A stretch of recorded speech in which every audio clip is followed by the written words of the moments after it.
SRH నెక్కింది. మీది గెలుస్తుంది. మీది ఏంటండి టీము? ఆర్సీబీ, విరాట్ కోహ్లీ. విరాట్ కోహ్లీ. మాది నెగ్గదా ఎస్ఆర్హెచ్? కప్ మాదా కప్ మాది నెక్కుతుంది, మీది నెక్కుతుందా? మీది ఏం టీం అండి? ఆర్సీబీ, విరాట్ కోహ్లీ. విరాట్ కోహ్లీ ఉంటే ఆర్సీబీయా? బాగా ఆడతాడా? మేము ఓడించేస్తాం. మమ్మల్ని ఎందుకు నెక్కుతుంది మీది? ఎందుకంటే విరాట్ కోహ్లీ బ్యాట్ తో బాగా కొడతాడు కాబట్టి.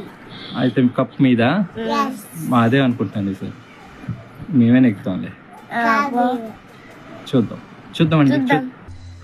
శత్రువులు ఎక్కడో ఉండర్రా, చెల్లెళ్ళు కూతుళ్ళు రూపంలో మారువేషాలు వేసుకుని మన కొంపలోనే తిరుగుతూ ఉంటారు.